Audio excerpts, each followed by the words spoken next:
Hey guys, this is Louis Little Boy once again coming to you from another episode of Breaking the Silence, a podcast that tells the truth and tells our story just to shatter our own voices, to shatter our own silences. We believe that this episode will be a great show, will be a great episode, and we'll get to know this gentleman. We'll get to know the real him, and I appreciate him being. It's an honor to have him here with us. Thank And you. Thank you. ladies and gentlemen, Q, we know him as Q, Q the ref, Q the Pit. We'll get to know him, and this is gonna be a great episode between you and I. And this show is usually done in Spanish, but doesn't matter. We can go with the flow, English, Yeah. Spanish, trilingual, Hey, bilingual, listen, however it comes out, however that's, it you know comes how I out. am. Uh, However it comes out, it comes out. so I'll just add subtitles if I have to add subtitles, and it doesn't matter. So thank you once again. This is Breaking the Silence.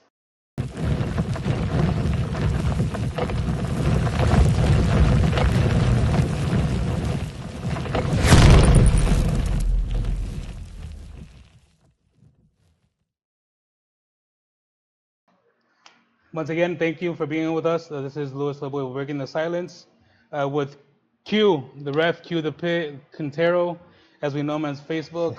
We'll get to know who he is, the true person behind what we see every day. So What you welcome. see is what you get. So Thank you, welcome. Louis, man. Thank you again, man. I so appreciate you asking me to be here. Of Thank you. course. Um, One of the reasons why is that I have you is like I stated, the podcast is Breaking the Silence, yeah. and we all have stories that we tell. We have our stories that we have, and things that we don't think that can inspire others. It does in many ways. So that's why it's the tag is breaking your silence with your own voice, and this helps us. We could talk about anything you want to talk about, but as we hear, thank you once again. And You're welcome. first It's my question pleasure. is first question is that I've known you for about going on to 3 years. Yeah. Going to 3 years. Our first time met was at BCW's debut show, Yes. and we Yes, didn't it really was. get to talk much. I was running around like crazy that day, but as we continued with the relationship with BCW, we've gotten to know each other a lot more, and I appreciate you, and I really And I appreciate really you. appreciate BCW. Thank you. You guys made my dream come true, and I really, really, and every day you guys keep surprising me, and I really appreciate you and your family. Thank you. Thank you. Appreciate you, and like I said, I got to know you at our debut show, April of 2 years ago, April Hmm. 22, two years Yep, already. April 22nd. Beautiful day. So tell me, how was it? Uh, Talk to me about you. Tell me who you are. How okay, I was know you your? guys. A lot of you guys don't know my name. I don't like to give it out. But it's Jose. It's Jose Gonzalez. I use my mother's maiden name, which is Quintero. I'm from Jersey City, downtown Jersey City. You already know, 201, baby. I rep it all day. Um, I'm from downtown Jersey City, born and raised. My whole family, they're all known as Quinteros. My cousins got different last names, but we're all known as Quintero. They call a whole bunch of us Qs, my uncle being the first one, God bless his soul. Um, yeah, man, that's who I am. Don't call me Jose, because I don't do that. I don't like that. We know him as Q, the rap, Yeah, but Q Quintero the is fine. I Quintero. like Quintero. If you want to call me the Q the Pit, that's fine. But Quintero is fine, man. Q is good. Jose is not good. As we met, as the time went by, I got to know a little bit of your story, and I think it's a great story, man. It's a great story, and It's things were. something. We've all have our ups and downs. But that makes us who we are. This is that we take. This is that we make us who that makes us who we are. But tell me about yourself, how you grew up, and how. Tell me about you. How was it Um, growing up in New Jersey? And yeah, I was born in 1969. I'm 54 years old right now. Recognize. I'm from downtown Jersey City, born, raised. I love my city. Um, I didn't understand then, but it takes a village, and Jersey City was a village. There's so many people now that I see, that I saw on Facebook, that has, when I see them, the memories just Mhm. come back. We were poor. We were on a cheese line. We were on the government line. It's I okay. grew up with my grandmother, who adopted me later on.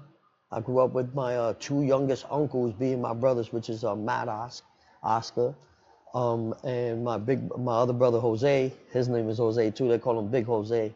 They call him Big Quintero, not because he's big, just because he's just. Yeah, and I grew up with a lot of things, you know, We want to talk about those little things here and there to a see lot of if things. to see how you, because I understand I grew up in Puerto Rico like I grew up in Mass, and living in that instability and Hmm. living in that structure of struggling, we tend to do things and tend to take decisions that is not right now that we know of, but back then is the only thing that we knew of, you Yeah, know. And what were those things that you know, growing up with my family, they they had an alcohol problem, um, heavy. Like back in those days, everybody drank, so that was like, you know, but it was normal to me. Mhm. I didn't really see, I didn't think there was nothing wrong. Later on, you know, oh shit, oh shit, I was supposed, my bad. Sometimes things come out of my mouth. But I didn't realize that that wasn't normal. I didn't realize that my grandmother, was an alcoholic. My grandfather, God bless his soul, was an alcoholic. My aunt, everybody drank like a lot, and it was like a way of life. So I didn't, I thought, my childhood, I thought it was like kind of normal, and later on, realized that it wasn't. Um, I was exposed to, selling drugs, selling. Um, my father was a pimp, had some women. Mhm. I don't know. I didn't know him like that personally, but I know who my father is. I used to see him. I saw the people, what he did. Um, my, a lot of my family were, it was the '70s, man. It was the early '80s. Yeah, the struggles, you know, and Yeah, it was hard times back then. Like people don't understand. Like we were really poor. Like there, yeah, there was really nothing. And it's funny to say that, but I'm gonna tell you something. You might think it's like crazy, but when crack came out, people got rich, people got money, people regular like people were making money where they didn't have. There was poor people. There was people that didn't have $5 one day, and the next day they rolled up in the Mercedes Benz and they had like 50 stacks in their pocket. You know what I'm saying? The crack epidemic was messed up, but it helped a lot of poor people too. I know it sounds crazy. You might think I'm like, yo, what's wrong with them? But we're from, like I said, I'm from the streets. I was from the streets. Um, and the thing that we saw as a come up, a good thing, was not, really in the eyes of society a good thing. But we were poor, bro. Like we were kicked out. I lived with my aunt Iris, God bless her soul. She took me and my grandmother in and my two uncles, and we were there for a while. In like a two-bedroom apartment out there in Jersey. The apartments are like they call them a train. They're straight across. So hmm it was wow. So growing up in that environment, that's all you knew, though, right? That's all you Yeah, I thought knew, that grow was normal. I thought it was okay. and seeing the struggles, and you saw how people are getting rich, quote unquote, Yeah, they were and getting money. that's what got you get you interested in all that as Oh well. yeah, yeah, definitely. Definitely. Yo, Definitely. I didn't know my father really, but my father was one Pedro Navaja dude. Like if you looked at him, like Mm. every time I hear that song Pedro Navaja, I know some of you Spanish people are wondering like, huh? Ruben Blaze, go check who that is. But when you hear Pedro Navaja, I hear my father, because my father, he had a gold tooth, his hair was the same way, man. So, him, and then there was other influences on, in Jersey City, that they were big, pimps that were, godfathers. My father-in-law, that was one. My father-in-law, that's Mr. Jersey City right there. He was the man. God bless his soul too. My father-in-law Sport. These guys, like, they were the man. Like, you wanted to be like them. They had all the cars, the women, the money, the respect. Like they didn't play. They were no joke. You know what I'm saying? A lot of guys out there. Like my superheroes weren't Superman or Batman or you know what I'm Yeah, saying? These characters on TV. My superheroes were the guys on the block. I was like in the '70s was crazy. that's crazy that you say that because we all have influences, and in Spanish there's a saying that says that tell me who you are with the people who surround you, Yeah. and it's Yeah, my crazy. mother would say that all the time. Yeah, it sounds better in Spanish, but Yeah. it's all Tell good. me who tell me who your friends are and I'll tell you who you are. Yeah, exactly. And I'm assuming there was a lot of struggles in life. There was a lot of uh, times that you might regret now, but I just imagine because I myself growing up in Puerto Rico, it was a different time. It was a different time, and I myself grew up poorly as well. And I remember sometimes just eating at school. Go wake up, go to school, take my brothers to school. I will go to my school and I will pass by this mango tree every single day, and that used to be my breakfast. I'd climb up the mango tree, come back down, and enjoy my The mango, mango. and going to school, eat breakfast at school, eat lunch at school, and then come back to the house and wait until the next morning. So I understand those struggles, Yeah. and Sometimes we only had like white rice and beans and I was yeah, like, my mother would say, you should enjoy it in it. But it was so much that we ate, just white rice and beans. Right now, give me a plate of white rice and beans, boy. Let me tell you, boy, I'll tear it up. I don't need meat. I don't need nothing. That it's But back then, I didn't understand. I didn't yeah. understand. I understand now. So, but what got you moving? What made you move over to Massachusetts? I know we Oh, skipped a whole bunch of years in between, and woo wee! but what was Listen,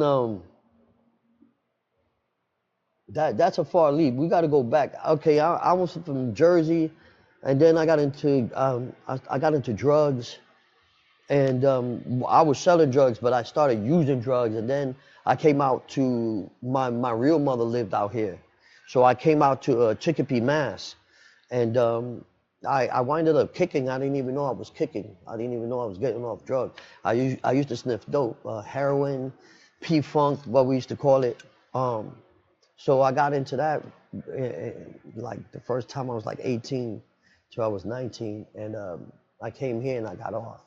So I went back, and then I was just wilding out in Jersey. Like I didn't. I was 19, didn't know what I was doing, and one day I was like, I'm leaving, and I got on the bus and I came to Chicopee. My real mother was here. She was leaving to Florida. I said, well, I'm leaving to Florida with you. We wound up in West Palm Beach. Um, West Palm Beach, I became we can't talk about West Palm Beach. I But understand? yeah, due to I don't want to incriminate myself in certain things. But like I said, struggles, man. We Yeah, do man, like, struggles, but and we in tend West to do Palm Beach, I things. was an animal. Had some kids over there, which my kids, a lot of people are like, you're a great father. I wasn't a great father. I was a piece of shit. Um, a lot of my kids are angry at me now still. I understand now that, you know what I'm saying? It is what it is. But winded up in prison twice out there in Florida. When I came out, wild out again. I winded up. I was doing so much different drugs, so much things that I was getting high on everything. Like I partied all the time. Y'all don't understand that Florida, oh my God, I made so much money there and lost so much money and did so much things in Florida. It's like, I can't be in Florida. I'll wind up back in prison, I'll wind up dead. I wind up dying August 16th in 98, like comatose, 98, 99. I winded up comatose and um, That had to be a crazy experience for you and yeah, for and your then family when seeing you in that. yeah, when I got up, I saw my first love, and my daughter's little. She was in another relationship, but she left to come down there. She was like, dude, like what the, you know, like hell no. I was ready to put you in the casket, but let you guys know that I do know who my Lord and Savior is. I don't talk about a lot of religion, but I am Pentecostal. I believe in God. I believe in Christ. I believe that He died for me on the cross. I believe He shed His blood for me. Okay, like that's you. I know you guys don't know that side of me, but um, I got saved in West Palm Beach. My pastor Ruben Torres, his wife Julia, my mother and my father. I feel like crying right now. I'm sorry. Okay. I love them to death. If it wasn't for them, I would be dead. I would other people would be dead. I really appreciate this man, a father figure that I I I wish I had. I wish he was really my father. He's amazing, amazing man, Ruben Torres, Pastor Ruben Torres. Um, but from all that, man, I wound up dying. He came, he prayed for me. He said I was gonna be all right. God ain't done with me, and I wind up waking up. Um, I said that was it with the drugs and everything. I was done, and I stopped selling drugs. I stopped wilding out. I got with my kid's mother, and I had my daughter Sonia, and then little Jose, and we were struggling real bad because I wasn't doing the drug scene, and nobody believed that I was changing. Everybody said that I was gonna still be the drug addict, the drug dealer, the the kingpin, the dude that killed. Yeah, you shoot people. That's what you do. You destroy lives. And I was like, then nobody believed it, and that was 1990. No, that was 2004. We ended up coming to. We came out here to Massachusetts. My compaya Mart, he was like, dude, get out of here already, bro. Like they can help you out there. They can help Jamie with the kids. You could, Mhm. you could change. And I came. Ended up coming here. People don't know the struggles, of switching lifestyles. Ha. Knowing the fact that you used to make 50 bundles or 50K in a day to what make $500 Man, I every used two to work weeks. for a labor pool out in West Palm Beach, out in Lake Worth, Florida. And you worked, and you got $35 a day. And then when Yes. they take taxes away from you, you wind up with like One, $30.54. And we were out there shoveling and this and that, made $5 an hour. And yeah, bro. Oh man, to be at the club and buying $800,000 bottles, spending 30 grand in the club, you and your boys, everybody, you know what I'm saying, doing everything and buying like to making $30 a day, and the guy that's next to you don't know who you are. Like you just know to do work. He's trying to get his $30. I'm trying to get mine. And the difference from being up here and then coming down. Oh my God, the fast life, the cars, the money, the females. I just imagine the struggle. We kind of got things in common, and I understand your struggles. I understand your struggles because I myself did things that I wasn't supposed to be doing. I myself, like I said, growing up, in Puerto Rico and coming to Mass and being here and being in Mass and whatnot, I did things to protect my mom. I did things to try to make it easier for my mother. Yeah, And I ended up as well. And later in life, I ended up in addiction as well because of certain decisions I've made. But it's crazy to know that it's the struggles, man. yeah. The struggles, and See, I know my especially mom was always think, but I took off. Like I hit the streets. Like I was everything I did was like out there. You know what I'm saying? Like I never bring that stuff home. Like nothing. I that's didn't. good. You know what I'm saying? That Well, when it came to like my mother stuff, when I was younger, I was kind of still this and that. She knew stuff was going on, but I didn't bring heat like I had. Like once I knew I was there, I was like, yeah, I'm out, and I was gone. yeah. You know what I'm saying? I was like, oh, I left. I went to the street, and the street took me and it did what it did to me, and I'm here. I'm here. Thank But God. yeah, no, I mean, there's like I said, there's always things in life, and it's good that your people are getting to know who you are. And this little story, and because they see you as a personality in the middle of that ring. They see you as Q the ref, and that Q the Pit, and it's good for these people, and it's good for them to understand where you come from and what got you to this position, what got to you where you at, the tenacity that we all have and that you have, and it's crazy to know that the difference it is, and where I met you at your point in life and from before. But what got you into the wrestling? What got you into refing? What got you? Um, oh man, my family is a wrestling family. Like my grandfather Papi Pil, we used to see and watch Andre and Chief J Strongbow, and my favorite is Pedro Morales. He loved Pedro Morales, and he loved Victor Rivera, and he liked Freddie Blassie. He just, I don't know why, he liked Freddie Blassie, and he liked the Samoans. Um, uh, oh my God, Chief J and Ivan Putski. Oh my God, like they in my house, these guys were like Hmm. big. You know what I'm saying? And always watch wrestling, man. On channel. If you guys are from New York back in the day, you already know Channel 47. Um, that's where we used to watch El Show de las 12 and all that. Ah, Of ¿viste? course, of But yeah, course. Channel 47, it was the Spanish channel, but you could see they would say it in Spanish, and I didn't understand it too much, but I just watched the matches. And then on Channel 9 in Jersey, they used to show WWF back then. That's where I used to watch my wrestling.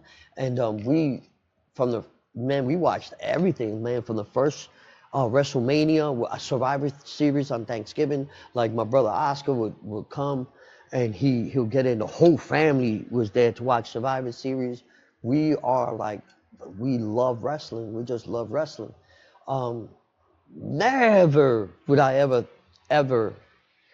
ever thought that I'm I'll be right here. First, I want you to understand that I'm in the wrestling thing, and that's because of God, not because of what I've done or anything. I want to let y'all know that. See, now I'm going to show you. I'm going to show you my religious side. If it wasn't for God, I wouldn't be where I'm at.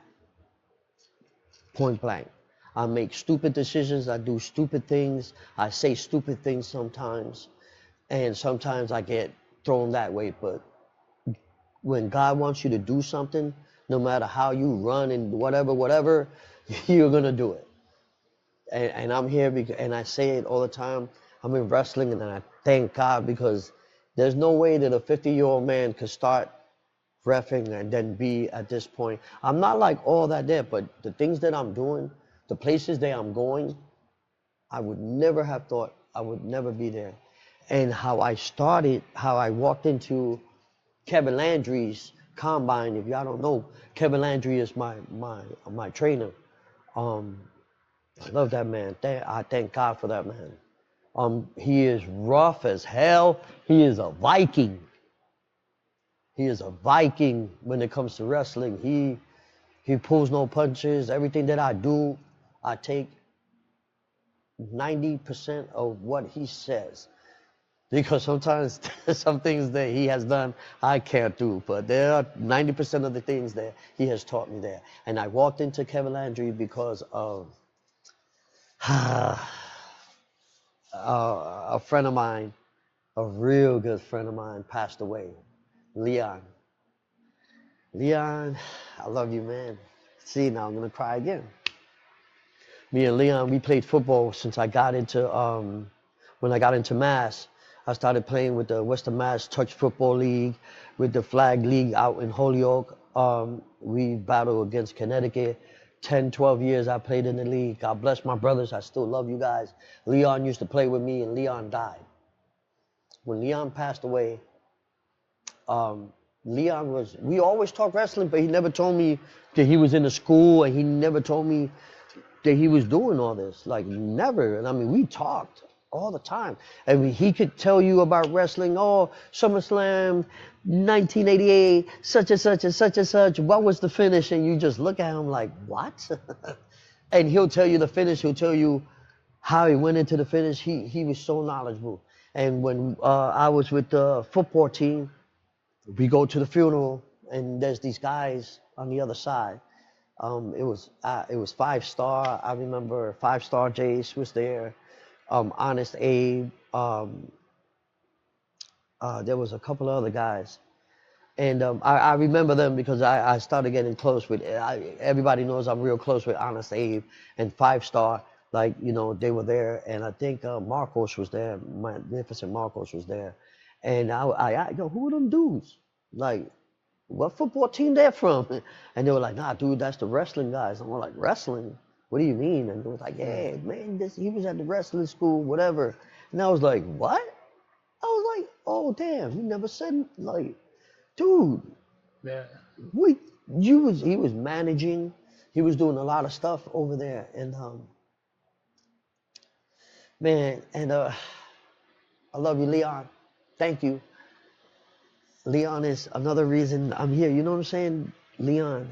We I are. wound up talking to some guys. They did a memorial for him at the Holyoke High School, and it was Battlefront, and Lou was there, and I met Lou, and I met Jiggy Sosa, my nigga, ya tu sabes, Sosa. And I met a lot of guys, and I was standing in front of, I had just came from working out, and I was standing in front of the door where I guess they were going through, and I was waiting for my lady at the time and my kids to come up. And the guys like, hey, where we at? And I'm like, huh? Like, where we at? Where we get dressed? And I was looking at them like, I don't know what you're talking about. He goes, you're not a wrestler? And I was like, nah, I'm here for the show. And when I said, damn, dude, I thought he was one of the boys. And I kind of smiled and was like, yeah. Yeah. They thought I was a wrestler. And then my kids happened to be there. They had gotten there when we were talking. It was like, dude, you should be a wrestler. You look just like it, man. And I just was like, whew. I went in there. I was a big mark. And I was like, all right, yeah. My kids were laughing. Yeah, Dad, you need to be a wrestler. We get there. We see the show. Awesome show. They put together. I ended up talking to Lou, that was part of Battlefront, and he was like, "What? He talked to me. I met what's his name? I met RJ Boom, and he was talking to me, whatever. And he said, "Hey, man, you should, there's a school, and maybe you could be." I was like, "I can't be no wrestler." He was like, "Hey, you can be a ref." And I was like, "Wow, for real?" And I was like, "Yeah, just come to the school and train, whatever." So about a year later, I wound up walking into the school, and man, the school was full. I met Kevin Landry finally, and they were like, I happened to get in the ring, and they were doing rolls, and they were doing up and overs, and I was just like, oh damn, I guess I got to do it too. So I was doing this, everything that they were doing, and he was like, after a while, when he came in, everybody stopped, went to, pay the respect. He was watching, and he was like, is he coming to be a wrestler? Like, what? He was like, no, he's coming to be a ref. And he was like, well, what the hell? What? Him? He's doing a ref. Like, they bugged out because I was doing everything they were doing. Mm-hmm. And they've been doing it for a while. So he was like, that's incredible. This guy comes in out of the street and does. But I just mimicked what they did. And I didn't have the psychology. I just did whatever. And then he said, well, you want to be a ref? He said, well, let's get a match going. And there was a match, and I just did the stuff I remember, the stuff I see, you know what I'm saying, from all the hundreds of matches I watched. Mm-hmm. Dick Worthy is like my favorite ref. Love watching him. That's why if you see I wear the wrestling boots, Dick Worthy would wear boots. I think they were boxing boots. I'm not sure if they were wrestling boots, but he wore boots. Like, to me, they were wrestling boots, so out of like paying homage to Dick Worthy, that's why I wear my boots. A lot of it, oh, he's got a gimmick, whatever. You guys pay homage to your favorite person the way you do, so do I. Yeah. So I winded up doing the match and breaking it up and backing them up, and and I was very kind of like, arr.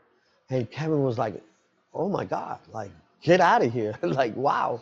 Wow. So a few more matches, a few more things. I turned 50, and what's his name? Dan Gore from Battlefront. Um, he asked me to come and and there was two refs and they were gonna need refs. So he says, hey, why don't you and this guy do a match, and then whoever does the best match, I'll take him. And I had just turned 50 that day, and I wound up like getting my first little thing with Battlefront. Um, and I learned a lot from XWA up in Rhode Island. I learned a lot from XWA. Jose Garcia taught me a lot of stuff. You know what I'm saying? I made some mistakes, some foolish mistakes, but there was certain people had issues with me, had things to say. I had no clue, but I still give Jose Garcia um, a lot of. I got to give him his flowers because see that man helped me. Even though whatever happened later on, that man helped me, and he polished me up and he taught me. I used to go up to XWA on Thursdays for hours, like up there. At one time I did like 18 hours. We did like 20 takes and whatever tapings during the COVID. There was nobody up there. I was up there with the Haven, Miracle Generation Now, Flash and King, Marcos, Tooth Buff, Big Jim Anderson. I love you, Big Jim. God rest your soul, Big Jim up there. There was a lot of people that I still work with now who kind of helped me back in those days. And I winded up, here I am, and just a lot of people. I did good matches because I'm old school. I like the old NWA, AWA type things, Hmm. and I'm very, to me, when we in that ring, you people say it's fake. It's not fake. Not to me. It's real. If they break the rules, there's a lot of people that already know me. I have disqualified them. I have, thrown them out. People, I don't play around. I love refing. I love refing. The wrestling, it was just something that I was just like, I spoke to Eric Rosa, Hmm. Mr. Dr. Frankenstein. You got to blame him for putting the pit here. That it was his idea. Eric Rosa, he sat with me and talked like we're talking. He got to know me. He was like, "Why don't you do a match? I saw you do some things." And I was like, "Dude, I'm not a wrestler. I'm just." He was like, "Dude, you got it. You should do something."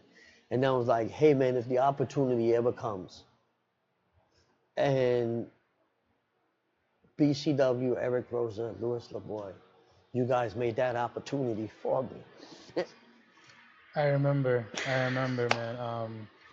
That night, I really appreciate you man, I guys. Like, appreciate you, and it always takes one person, it always takes one person, and Eric Rosa was the one that brought me into it as well, and we started BCW together because of that, because of prior issues that we had with another promotion, and they ended up leaving that promotion. So we sat down, Eric and I, we sat down at that point and said what we're going to do, and I got mad love for Eric Rosa, yeah, his we family. do, and we started the promotion. Yeah. He was like, "You Darius?" I was like, "Hell yeah, I dare, man. It's not the first time, and it's the first That time. and It's it's funny. That's how he was like. He goes, "Hey man, you're down. Like you willing to do that?" And I was like, "I'll do anything that's for." He goes, "Bet." And that it was no like. As soon as I was like, "Yeah," he was like, "Okay, that's it." He didn't. It was. he came to me. He He was like, came "Yo, to that's me. it. I got you. Don't worry." And I was like, "Okay." I remember him coming to me and asking me. I was like, Let's go for it." And that's when that night where we were at the theater with Joseph, how it started. It wasn't meant for Joseph to anything, but Joseph, he's a great guy. He's a good I'm a guy. big fan of Joe. I know he does. I know he may not think so, man. I'm a big fan of him. His heel. I mean, he is boom. Um, like you said, it started in the ring with him because he's a big mouth, and he thought I was gonna kind of be Yeah. like all the other refs that I was scared, and he saw that I wasn't. I didn't back down for him, so like again, but it wasn't meant for him. It wasn't meant for us. Like now, and I'm moving forward. Now, he is one of the. We're together. We're taking over. BCW, it's real. I know you guys are like, oh, he's doing a promo. Nah, we're trying to take over. Um, I'm invested in what I'm doing. I'm invested in the brand. I'm invested in my brothers, Double G, um, Joseph, the mission, uh, the women's champion. Um, Yeah. look, I believe in what we're doing. I try to be down with a lot of other promotions. I was with people that were calling me my brother, my fan, yo, we family. Work, with them for a year and didn't ask for a dollar. And then when I finally say, hey man, like there's nothing, like what's going on? I'm just doing. Then I got treated like I was somebody that I was beneath them. And see, when you treat me like I'm beneath you, or you try to punk me, then reality comes in, and then my realness comes out. You're not gonna punk me. You're not gonna make me feel stupid. You're not better than me. I'm not saying that I'm better than you, but you are not. Any of y'all are not better than me. Wrestling is wrestling. When you disrespect someone, whether if it's wrestling and you're doing a show, it's one thing. But when you disrespect, like a lot of you guys do, and then when they step up to you, then you punk out, bro. It's not good. Like that's what makes wrestling suck. Cause some of you really run your mouth like you really are the gimmick, and it's really not you. And you do things behind the scenes that's not cool, and you stop other people. Look, I've had issues with people, but guess what? If they come right here, we're gonna make it. We're gonna make it work because they came to make the product better. I'm here to make my personal thing. I don't care about my personal beef with y'all. Anytime you want to handle anything personal, I'm not Superman. I'm not Mike Tyson, but I get it in. We can do whatever. But it doesn't have to be like that when it's in wrestling. When it's business, it's business. I am all about the business. I believe there's some people I don't like that I'm in the locker room with. And not because I don't like them, it's because they're disrespectful and they do things. And I'm like, there would have been a time that wouldn't have been allowed. But this is wrestling. And you got to take your personal stuff and put it aside. What are we here for? At first, I was here for myself because I was making dreams come true. But then when we started working with the special kids and we started going to the hospital, and then people were asking me to come over to talk with their kids and, hey, Q, can you come here? Q, can you do this? And a lot of the kids, I was just like, wow. And what you see is what you get, because I don't know. I'm hard. Like Yeah. I'm rough. Yeah. You know what Yeah. I'm saying? But my love is different. I talk different. I say things different. And either you love me or you hate me. That's it. I will help you out to the day that I can't. But like what you see is what you get. I'm not phony. What Q the Pit? Q the Pit is that angry 15 to 30-year-old gang member dude. When you see Q the Pit, that's that dude that has a lot of rage, has a lot of anger. You know, that when I get into the ring, that's who I turn to. It's real because that dude was real. He's not. I keep him bottled up, but it's when I'm in the ring, it's real to me. Everything is real. Yeah. Nah. I watch myself. I look at this and that. What's going on? I know whatever you guys think is whatever, but it's real. We got to be careful. We got to take care of each other. I wild out, but I try to take care of my partners. Um, these guys, Jay Briggs and Richard Stone, who were the guys who attacked me and did whatever, but these guys helped me. These guys were my enemy, but yet again in the ring, they helped me. They taught me, like they were, at the end, we're good friends now. Um, we spoken. There was things that I did wrong, which they helped me out. If you help each other, You know what I'm saying? Instead of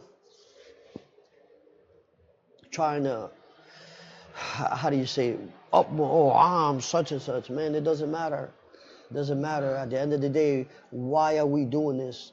Are we doing it for ourselves for selfish reasons? Are we here to entertain the fans? Or we're doing both? And I'm going a little back, like you stated with Jay Bergson and how they jumped you. That was November of 23, I believe 23, because we were still at the theater. And then here comes Crown and Glory. Here comes Crown and Glory. Your debut as too.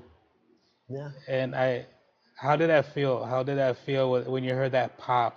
How the entire everybody, as soon as you came out, I saw you didn't. I know you didn't go to the ring immediately because you like kind of lost yourself in the moment. But how? Tell me about that moment. Um, I'm at I'm at Gorilla. I'm at the Gorilla position, and I I was my nerves were crazy. Um, uh, Fly Nine, you already know my nephew, Edric Easy Cash. Okay. They were right there. They were right there, and I just remember I remember Fly. Fly is the best hype man in the world. Mm. Fly had me. This is you, Unc. This is you, Unc. This is what they waiting for, Unc. Oh my God. And he kept saying, "You got this, Unc. The pit comes alive today. It's alive today. They're gonna know who you are. Let them know. Let them know, Unc." And he's standing right there. And my brother Bull Dread, Mike, Paisan, I love you. Mike gave me the biggest hug, and he said, it's time. It's time for you to show these people, and it's time for you to come out that closet, man, because you've been stuck as a ref. I told you you need to be more. Always did. And he's saying this, and that, and they're introducing, and he was like, "It's your time. It's your time." I said, "Yeah." I got to the Gorilla, hit my music. It's a long time coming, and when I hit that curtain, I almost, I almost fainted. It was so much. I'm telling you that I was like, I was so hyped. And I turned and I saw my little cousin, Charlie. That he came all the way from New Jersey, like 4 hour drive. And he was the first one I saw. And he's the biggest wrestling fan. And he's a Quintero. Yeah. And he looked at me and he just smiled, and I just went into like the mode. I remember Bo Dredd said, "Slow down, Yeah. enjoy it, I remember. feel it." We were. I'm sorry. I was at not Gorilla, but I was up at the because I was thinking I was with Eric and we got hyped up for you. You don't know. I was like, damn. And Eric, I mean, he hyped up like crazy. He was like, yeah, that's what I wanted. And I didn't say anything because I just observed the moment. I was just there watching, and I saw you. I was like, and then when I heard that pop, I was like, this is crazy. This is what we were looking. But imagine for you too, and it I was just that moment when you to came me, out. how they say the Road Warrior pop. I thought that to me that was my Road Warrior pop. I would not forget it for nothing in the world. Like, um, man, when I got to the thing, my kids were on the side. My kids were right there watching me, just like my son, little Jose, who I call Spider Man. He was just freaking out. Mm. He's the big thing. He was just like, he was rooting for Hustle and Muscle, Yeah, it's okay though. But but um, he he lost it. And yeah, then when we got home, he was just jumping and screaming and telling, he was calling his friend, "My dad did this, my dad wrestled, my dad died." And I just did what I just sat and observed, and I was like, I just can't believe I just wrestled. Like, I mean, you could call it wrestling, It's okay. But I was in the ring and we won. And a year later, just April, it ended. It ended. It A ended. year later, this a It year ended how it rivalry. started with Jay Bricks. You know what I'm saying? Jay Bricks, bro. What is he? 300 pounds, 6 feet tall. Yeah. You know what I'm saying? Jay Bricks is a big boy. When Jay Bricks puts his hands on you, Jay Bricks puts his hands on you. I am very lucky. I am very fortunate that I came out on top. I was extremely lucky. Jay Bricks is a beast. Hustle and Muscle, when they were the firm, they're still the firm to me. You know, with Sammy Diaz and Elijah Six, God bless him. You know, these guys were the firm. I was big fans of them, and they're hard, man. They're champions, man. These guys are not a joke. You know, Jay Bricks, man. Hats off to him. But I put him through the door, and it was over. And we shook hands like men, and we let it go.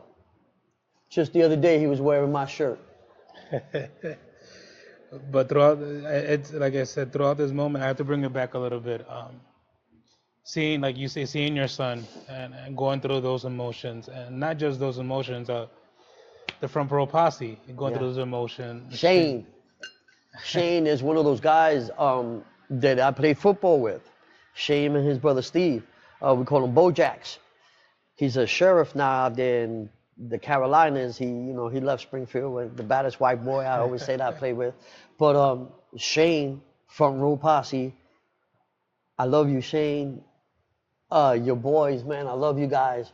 You guys know me as Uncle Comatose from the field, Uncle Toast.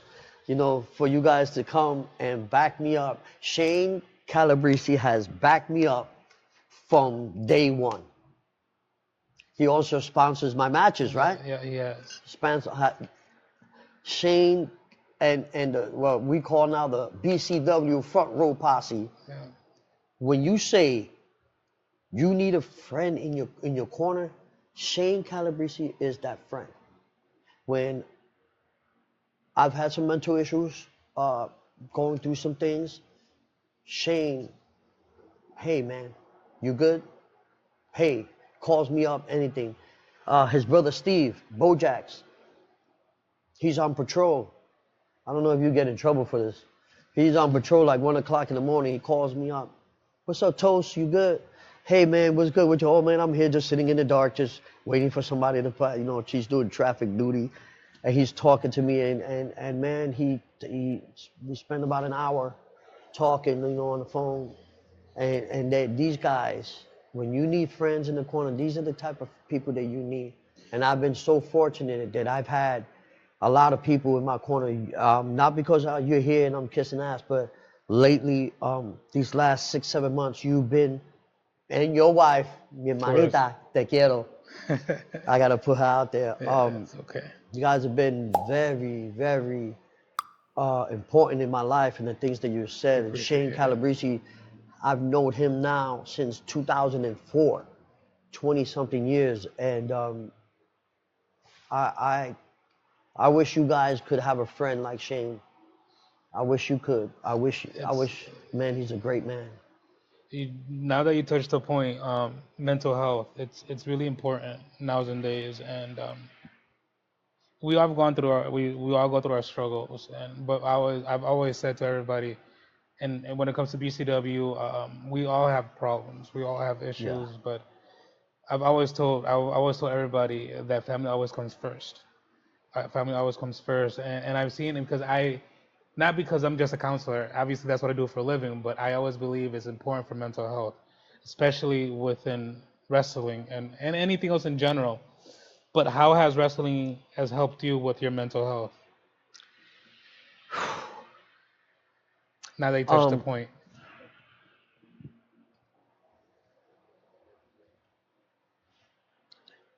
you see,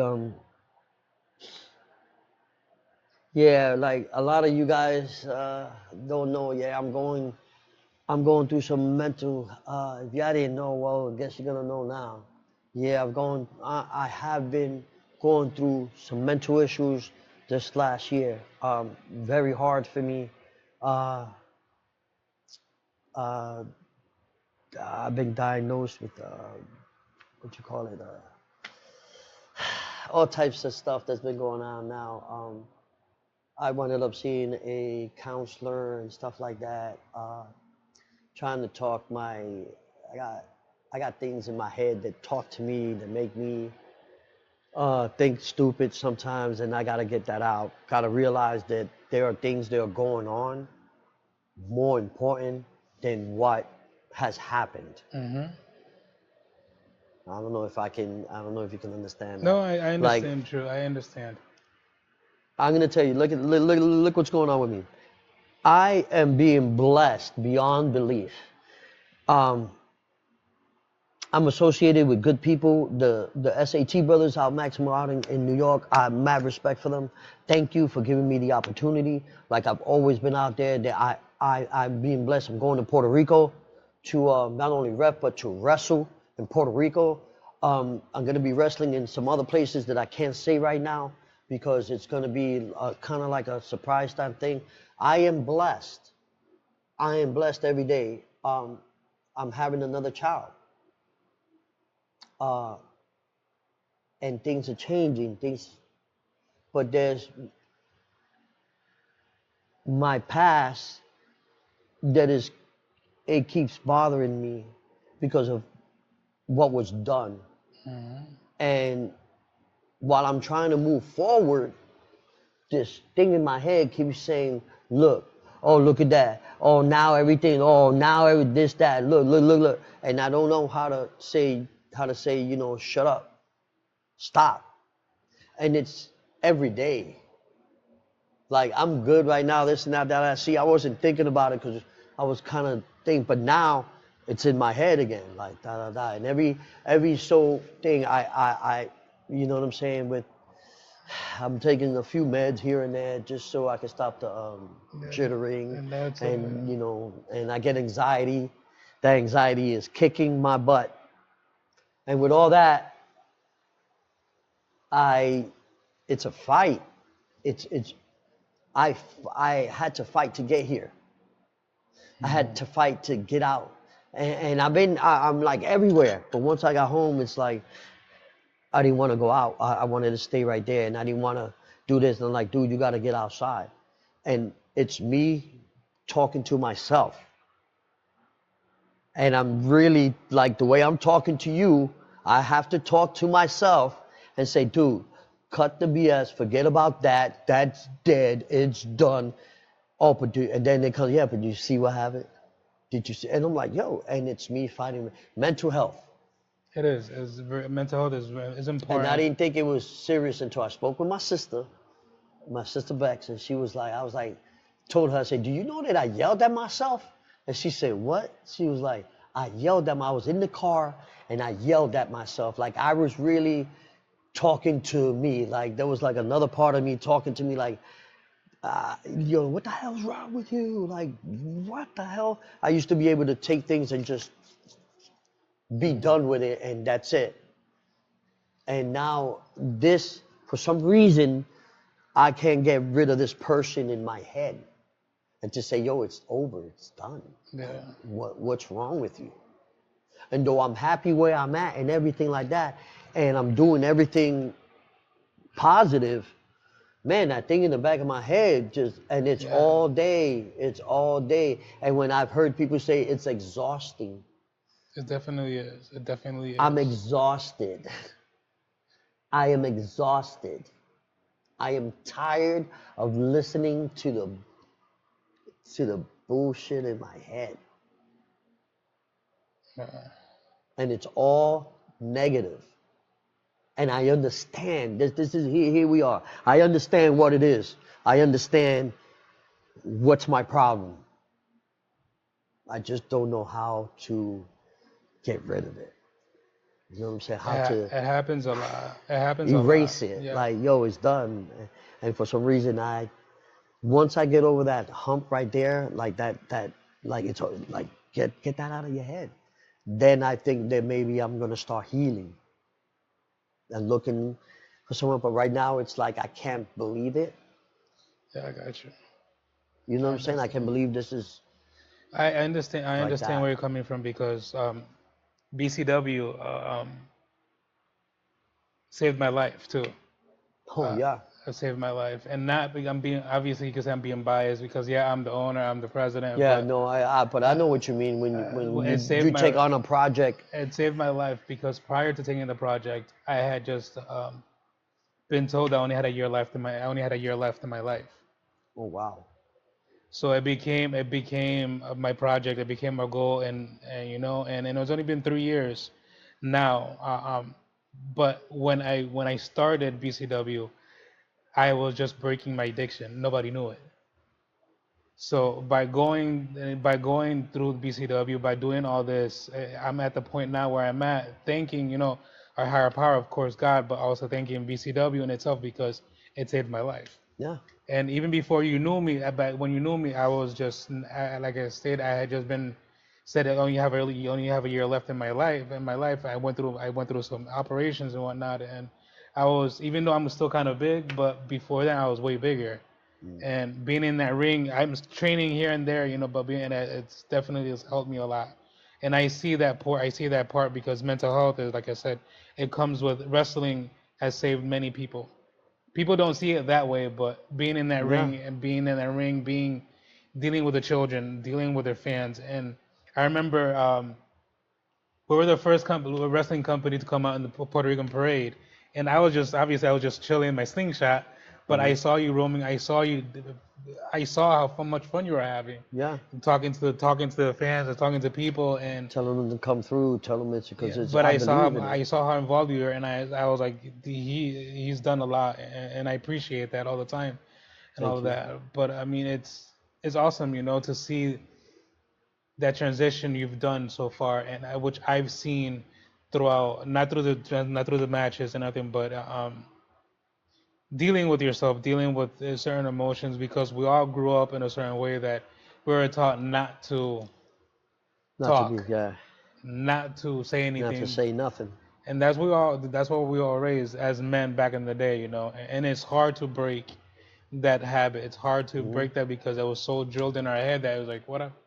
We've been doing it for so long, and I that's why I thank you for coming on with us and talking about it because like your story inspires, and from the streets to Q the Pit, what I mean, that transition and that mist of it, everything else, and not just for BCW, I mean for other promotions too, and I see it, and we relate in certain things, and I always appreciate you. That's why I'm always involving you and everything else. And plus, Yeah. my wife absolutely loves you, and my children absolutely love you. And here, I my love them seven year so old much, man. Like here comes. I love them so much, bro. You don't even like, especially your wife, man. That's my sister, man. Man, she's and mommy and mama. La suegra, la She suegra. yeah, la suegra, ya tú sabes, mommy. I love you, mommy.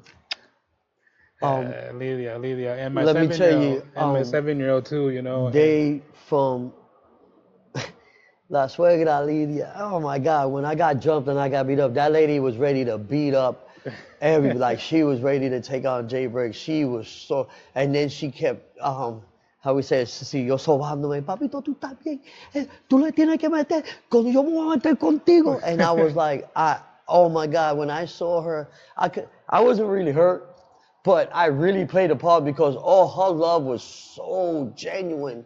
It was so real. Me duele, ow, right here, mommy. And your family was just amazing, bro. I love and them very much, man. now I'm gonna tell you something that, and I haven't told nobody. On our last show in February, she had just gotten out of the hospital Yeah, because she had the heart. yep. They put a pacemaker in, and I told her to stay at the house. She's like, no, no, I have to go see Q. I have to go see Q. I have to go see Q. And that's what really like took her out of that. And I have to see Q, and she hugged you that day. She hugged you that day, and these are the things that we talk about. The impact that we have on people's lives, and yeah, these are the impact that people don't know. Our stories. People don't know what we go through, and those just certain little things like that. Even with Shane's boys, I we, love my nephews.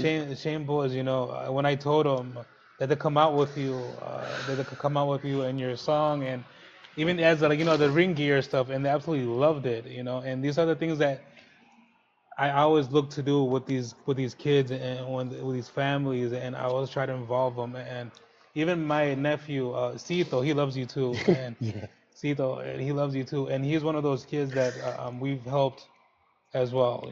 We do a lot more than we're just not just a wrestling company. We do a lot more. You And know, you guys see me cry. When I love you, I will love you to death. And when I hate you, I will hate you to death. I don't have no in between. Anybody that does anything for me, my family, man, I appreciate you so much. You don't understand. I go through a lot, and then before I didn't care, like they don't care, but like I don't. But because of the fans, yo, there are some of you guys out there that man that you don't understand that if it wasn't for you and that I had to go and fulfill my before it was like an obligation, but because I did go out there and you guys made me feel so good. Like there was times that with my mental health, I I didn't want to wake up the next day and stuff like that. And I would have a show, and I would go to the show, and you guys, especially your fans at TOS, yo, you guys don't know, but you guys made me overcome a lot of things because you guys, man, I love you. I love my fans. I didn't to say that it sounds like no, no, like but como mierda, mira este no, que, but I have fans. That's crazy. I I don't believe it. But I got people that call me from my friend Edwin Colon, who's out in Hong Kong. He teaches out there with you guys always see me with a TFC. That's my crew. I keep my brothers with me for life. We're from Jersey, but he his his students watch BCW. yeah, that's awesome. Out there, Yeah, man. that's awesome. And he was like, and then a lot of them, they practice their English on me, and I just mess with them, and they were like, oh, he scares me. He's crazy for real and stuff like that. But we just mess with him. But fans in like Hong Kong, like people know me in Hong Kong, like Yeah, yeah. wow. My friend is, yo, in Australia, he's funny as hell. Him and his parents, I love them to death. He used to work for me when I worked at Denny's. He's out in Australia, bro, and that freaked me out because he hits me up. He says, "Bro, look, we're watching you. Yo, I saw you on Facebook. I can't believe it." I was like, "Wow." Yeah. So then that's when my son was like, "Dad, you know you're famous, right?" And I was like, you know how kids are. "Dad, you're famous. Like my friends always watch BCW, this and that, stirring the pot with Don Kincaid. We had some good we had some things with Don Kincaid. I mean I fight with that Falaco Diablo, but he he's helped me in my career through our beef and stuff like that. Everybody knows us. Like I've gone all the way up to Maine, down to Delaware, and people like, "Hey, Don Kincaid," and I'm like, "Hey, Don Kincaid," and they're like, "Hey, Don Kincaid," Yeah. and I can't believe how far and how many people that I don't know, but they know me. Hmm. You know what I'm saying? And I'm like, wow, wow, fans, like if it was, and then it's not just like some of you fans are amazing. You guys, man, that's why when I stop for an autograph and they ask me for, I'm just like, you want my autograph? And they look at me like, dude, don't you know who you are? And I'm like, I'm nobody. Like, I feel like I'm nobody or this and Yeah, that. it is. And people always say, yo, dude, like, bro, like, dude, your presence is you're there. You know what I'm saying? I may not be uh, I've been, I don't know, I'm not no Sammy Diaz. I love Sammy Diaz. I love his wrestling. I'm not Ichiban. I'm not nothing like that. But I also bring something to the table, you know? And I can say that I am a wrestler. I am part of the wrestling family. And it's because of the fans. Always, even. I've gone to many places where I was like BCW. I was like, yeah, BCW, and it's crazy, I was like, how far in 2 years, and sometimes there's a humility part about it. You just have to keep pushing, just keep pushing, and now, we've, but thank God that we're heading Puerto Rico. We're doing a bunch of stuff that we're dealing with, but it's, Yeah. but mental health is really important, man. It's like mental Listen, health mental is health is is serious. important, and thank you for the fans, for the fans, and Some of us wrestlers in our real life go through a lot of stuff. And if it's not, again, because of wrestling, maybe some of us might not be around. And you fans make it make such a difference. You guys, whether you hate me, whether you love me, it doesn't matter. If you leave and you had a memory, if I made you remember me, and you said that guy, this and that, and you had a great time, yo, we did it. We did our job. I remember I wish when I was a little kid I could have gone to all the wrestling shows. I couldn't have just watched on TV.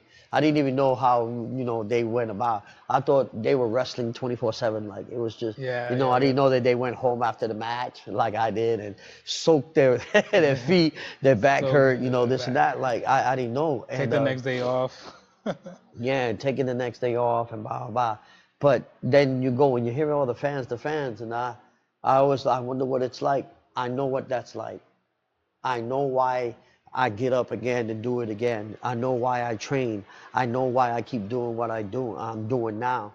If it wasn't for wrestling, I don't think that I would be around. Yeah, If it wasn't for Kevin Landry's combine, you don't understand how many nights I got off of work at 12 and I went into Kevin's and I sat in the middle of the ring and just was so much of stuff that was going on in real life. And then I would look at the weights and I would look at the ring and say, wow, how did I, wow.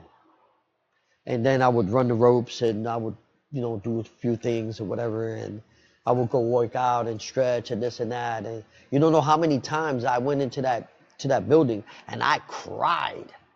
Like so much stuff was going on, and I sat in the ring and cried. Like people don't know about that. People don't see it. There's a lot of us that have been in the gym by ourselves and just, and we go to like that's why I call it my happy place. That's my safe place. hmm When it's too much and I can't, I just drop everything and I go to the combine, man. And I sit there, and sometimes Kevin walks in and he looks at me, and he already knows. He's like, "Hey, he's going through some shit right there." And he's yeah, like, "What's up? You good? Everything all right?" And I had to come home. He was like, "All right, I'm right over there if you need me." Always, always, Kevin Landry has always been there for me. The combine, the wrestling family has always been there for me, and I appreciate it because this mental health thing I'm going through is new. So I'm not aware of a lot of things that I'm doing. You know what I'm saying? The only time that I'm relaxed and I'm okay, it's when I'm Q the Pit, when I'm in wrestling, when I'm Q the ref, when I'm doing the things like this, when I'm going to see people that want to ask me questions and hey, can how do I get into this? That like feel so relaxed. When I leave, I yeah. feel like the things coming through. You know what I'm saying? So I'm gonna tell you one thing, and I'm hard at this at asking people to help me. If you have an issue, if you have an issue, and in your head you're thinking that it's better if I was gone, that's a lie. It's a lie. I was there about a month or two ago, and I spoke to somebody. It just so happens that they came up and saw Q, and I was like, oh my God, thank you. And I spoke to somebody, and that person told me, dude, You have this. What are you talking about? That it's better if you was not here. Yeah. And I realized that the devil's a lot. That little demon that I got in my head that keeps talking that caca, that's the devil. The devil's a liar. I know you say, yeah, he's cuckoo for Cocoa Puffs, but I go back to religion and I go back to my faith. There's a reason why God put me here. There's somebody out there that needs to hear this. I am Jose Gonzalez, Q the Pitt, and I have issues. And I need my friends and I need my family to help me. Okay? You guys are not alone. I'm not above anybody. I'm not better than anybody. I'm for real. I have an issue. And if I can come down from my pedestal and ask for help, man, you should ask for help too. Don't be scared at all. Don't be scared. Don't be afraid. Don't just open your mouth. Say, hey, listen, man, there's something wrong. That's why I love Paid in Full. That's why I love Fly 9 and E. Because when I felt something was wrong, I said, bro, there's something wrong with me, bro. I want to kill myself. And they were like, dude, what? Like, hold up. Hell nah, nigga. Like, what?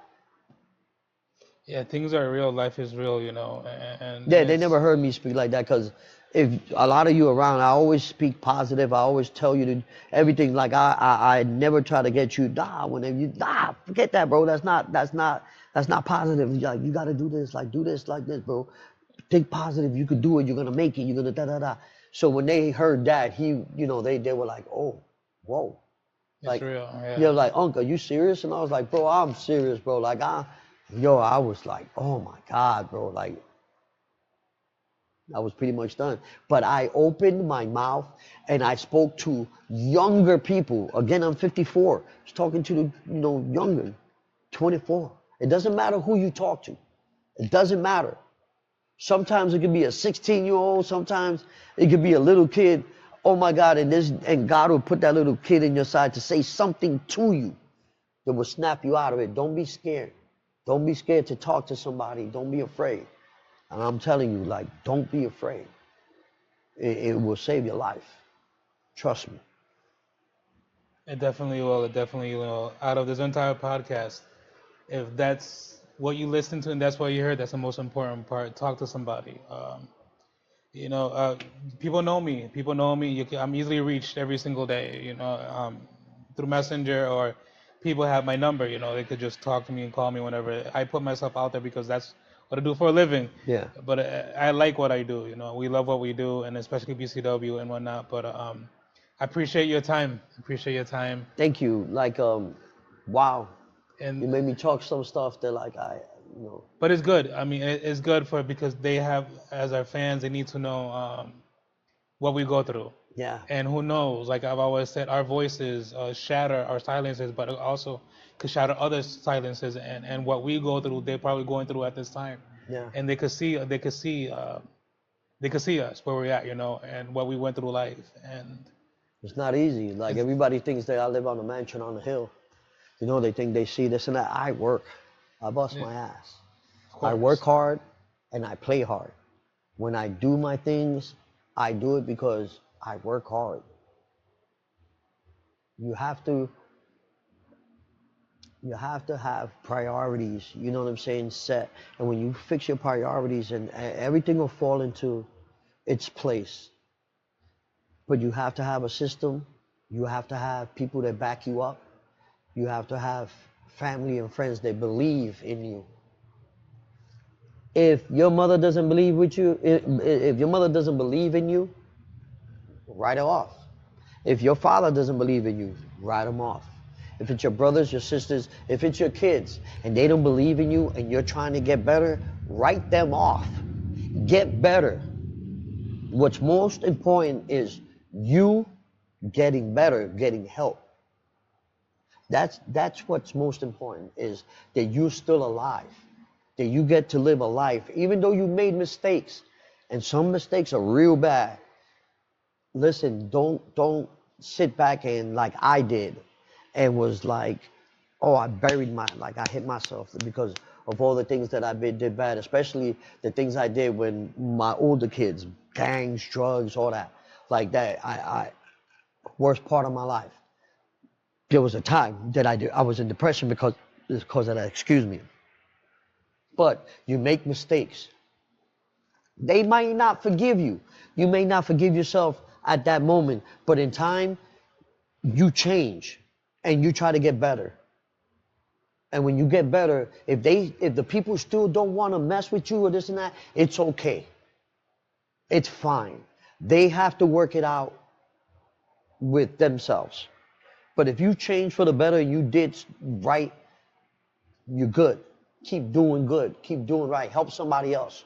Talk to somebody because, like Lou, you said, my experience can help somebody. Maybe it might not help a lot of you. Maybe y'all be like, man, whatever. But there might be somebody out there that might click with it. And your story could be also something that can help somebody's life. Like you could save somebody's life just by helping, just by talking. Don't fall into depression and stay there. Like try to fight it. There's people out here that are trying to help. And I appreciate BCW. I appreciate your family. Lou, I Sure you do. appreciate that you bring me here. Like, thank you. Of course, Thank you. Thank you. of Thank you. course, and we have Q the Pitt, soon, and him doing his thing, and is an honor, you can It's see him my at pleasure. BCW. You can see him July 21st. You can see him every time that we do what we do in our shows, like everywhere else. Yeah, I'm Soon you BCW see for him. life. Soon you see him in PR, in other places and whatnot. But he has a lot of things going on for him. But where can people get in contact with you?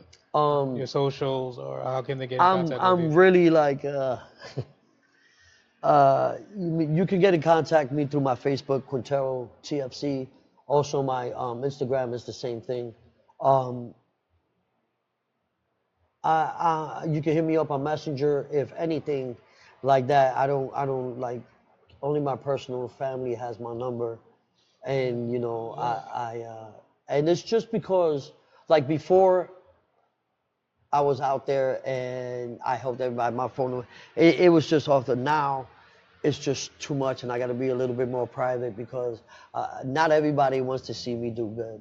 Yeah, You know what I mean? So I gotta be careful. But you can hit me up at my Facebook page, Quintero TFC, Instagram Quintero TFC, and you can hit me up. You can also get in contact with BCW.